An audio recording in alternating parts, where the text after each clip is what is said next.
হয়তো তোমরা অনেকেই দেখেছো, আবার অনেকেই হয়তো দেখোনি মন দিয়ে। বুদ্ধদেবের মাথার মুকুটখানি দেখেছো মন দিয়ে? তবে চলো আজকে বুদ্ধদেবের মাথার সেই মুকুটখানি নিয়ে দু চার কথা তোমাদের সাথে আলোচনা করি। আজ আমি গৌতম থেকে বুদ্ধদেব হয়ে ওঠার সময়কালের একটি ক্ষুদ্র ঘটনার বর্ণনা দেব তোমাদের। দেখো তো শুনে কেমন লাগছে, আমাকে কিন্তু অবশ্যই কমেন্ট করে জানাবে।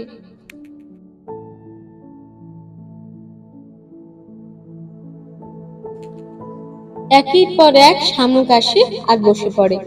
ক্রমে ক্রমে 108টি শামুক এসে আচ্ছাদন করলো তার মুন্ডিত মস্তক, অর্থাৎ এক আসনে 108 বার বীজ জপ।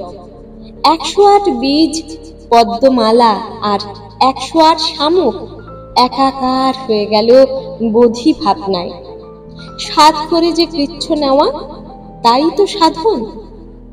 মুন্ডিত মস্তক গৌতম বসে আছেন অশ্বত্থতলে। বৈশাখের খর তপ্ত রৌদ্র তার কেশিন মস্তককে তীব্র দাবদাহে পুড়িয়ে চলেছে।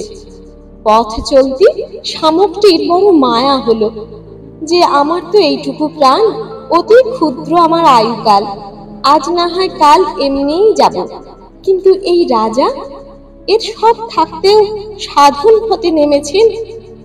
আমাহেন তুচ্ছ প্রাণ থেকে যদি তার কিছু উপকার হয় তো হোক, যেমন ভাবা তেমন কাজ। শামুকটি এসে বসলো সেই মুন্ডিত শিরে। তার পিছে পিছে আসলো আরো অনেক শামুক। তার ভিজে পিচ্ছল শরীর শীতল করলো ব্রহ্মতালু, অর্থাৎ বোধ।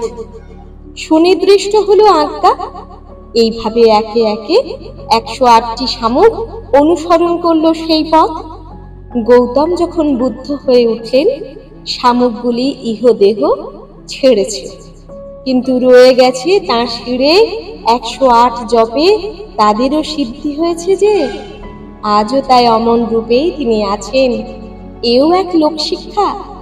আর ওই মুকুটটি তাহলে কি দিয়ে তৈরি?